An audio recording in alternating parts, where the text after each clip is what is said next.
Kerala Blasters മികച്ചൊരു ടീമാണ്. പക്ഷേ ഞങ്ങളും മികച്ച ടീം തന്നെയാണ്.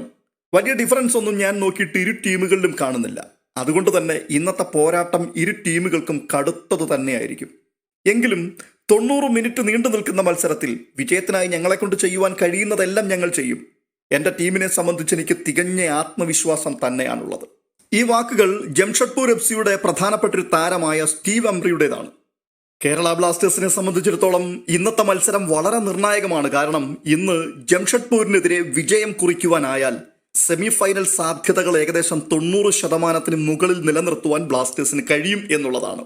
ആദ്യ മത്സരത്തിൽ ഷില്ലോങ് ലജോങ്ങിനെതിരെ മികച്ച വിജയം നേടിയ ആത്മവിശ്വാസവുമായിട്ടാണ് കേരള ബ്ലാസ്റ്റേഴ്സ് കളത്തിലേക്ക് ഇറങ്ങുന്നതെങ്കിൽ അതേ നിലവാരത്തിൽ സൂപ്പർ കപ്പിൽ നോർത്ത് ഈസ്റ്റ് യുണൈറ്റഡിനെതിരെ വിജയം കുറിച്ചതിന്റെ ആത്മവിശ്വാസത്തിലാണ് ജംഷഡ്പൂർ FC-യും കളത്തിലിറങ്ങുന്നത്. അതുകൊണ്ട് തന്നെ ഇന്നത്തെ മത്സരത്തിന്റെ പ്രാധാന്യം കണക്കിലെടുത്ത് വലിയ പരീക്ഷണങ്ങൾക്കൊന്നും കോച്ച് ഇവാൻ വുഖമനോവിച്ച് മുതിരുവാൻ സാധ്യതയില്ല എന്ന് തന്നെയാണ് തോന്നുന്നത്. ISL 10ാം സീസണിൽ മാറ്റുരയ്ക്കുന്ന ടീമുകളിൽ വളരെ കരുത്തുള്ള ടീം തന്നെയായി കേരള ബ്ലാസ്റ്റേഴ്സ് മാറിയത് നിസ്സാരമായൊരു കാര്യമല്ല. കേരള ബ്ലാസ്റ്റേഴ്സിന്റെ ആക്രമണങ്ങളുടെ കുന്തമുനയായി നിന്നിരുന്ന ക്യാപ്റ്റൻ അഡ്രിയാൻ ലൂണ പരുക്കേറ്റ് പിൻവാങ്ങിയത് ടീമിനെ സാരമായി ബാധിക്കും എന്ന് കരുതിയ സകലരെയും അമ്പരപ്പിച്ചുകൊണ്ട് ലൂണയുടെ അഭാവം അല്പം പോലും നിഴലിടുവാൻ അനുവദിക്കാതെ മികച്ച ഒത്തിണക്കത്തോടെ മുന്നേറുകയും മോഹൻ ബഗാൻ, മുംബൈ സിറ്റി FC തുടങ്ങിയ വമ്പന്മാരെ കൊമ്പുകുത്തിക്കുകയും ചെയ്ത കേരള ബ്ലാസ്റ്റേഴ്സ് എതിരാളികൾക്ക് തീർച്ചയായിട്ടും ഒരു പേടി സ്വപ്നമായി മാറിയിരിക്കുകയാണ്.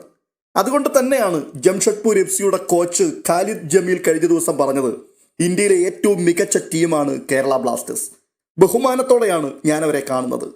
ഒരു ടീം എന്ന നിലയിലുള്ള അവരുടെ ഒത്തിണക്കം അഭിനന്ദനാർഹമാണ്.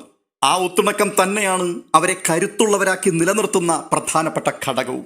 എന്തായാലും മത്സരം ആരംഭിക്കുവാൻ ഏതാനും മിനിറ്റുകൾ കൂടി മാത്രമാണ് ശേഷിക്കുന്നത്. വിജയപ്രതീക്ഷകളോടുകൂടി തന്നെ നമുക്കും കാത്തിരിക്കാം. വീഡിയോ അവസാനിക്കുന്നു.